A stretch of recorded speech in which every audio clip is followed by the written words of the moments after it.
બોટાદ ખાતે વરિયા પ્રજાપતિ સમાજ દ્વારા બાળકોનો રમોત્સવ ઉજવાયો।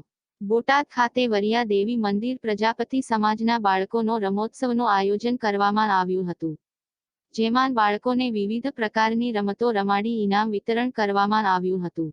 આયોજક દ્વારા જણાવવામાં આવેલ છે કે આવા કાર્યક્રમો સમાજના બાળકો માટે કરવા જોઈએ, જેના કારણે બાળકો પ્રોત્સાહિત થઈ અભ્યાસ કરી પોતાનું ભવિષ્ય ઉજ્જવળ બનાવી શકે અને સમાજ માટે કામ કરી શકે તેવા હેતુથી બોટાદ ખાતે વરિયા પ્રજાપતિ સમાજના બાળકોનો રમત ઉત્સવ ઉજવવામાં આવ્યો હતો, જેમાં બાળકોને વિવિધ પ્રકારની રમતો રમાડી અને બાળકોને ઇનામ આપી પ્રોત્સાહિત કરવામાં આવ્યા હતા।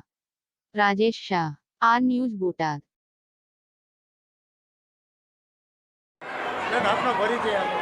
મારું નામ ધર્મિષ્ઠા ચોટાણિયા છે, બોટાદ જિલ્લા મંત્રી અને વરિયા પ્રજાપતિ સમાજ ખાતે। આજે કાર્યક્રમ યોજાયેલો છે સમાજના બાળકો માટે, શું કહે છે?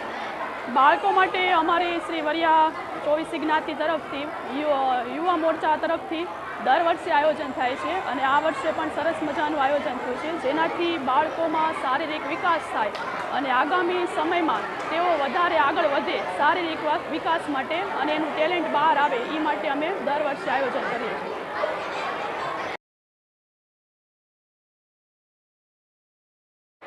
સાહેબ, આજના સમાજનો કાર્યક્રમ રમત ઉત્સવ કરેલો છે, શું કહેશો એના વિશે અને સમાજને, દરેક સમાજને અને લોકોને શું સંદેશો? આ કાર્યક્રમ અમારો 12 વર્ષથી કન્ટિન્યુ ચાલે છે। વરિયા યુવા શિક્ષણ સમિતિ બોટાદના સંચાલિત છે બધા। આની અંદર અમારે અત્યંત બાળકોને ઉત્સાહ, પ્રેમ અને લાગણી થાય ને આ રમત કરીએ છીએ દર વર્ષે ને બધાને બહુ સરસ મજા આવે છે, એટલા માટે આ બધા પ્રોગ્રામ અમે કરીએ છીએ કન્ટિન્યુ। આ 12મું વર્ષ છે અમારા માટે ને અમારા સમાજના બધા લોકો માન સન્માન સાથે આપીને અહીંયા ખૂબ ખૂબ એનો આભાર અમે માનીએ છીએ એ લોકોનો।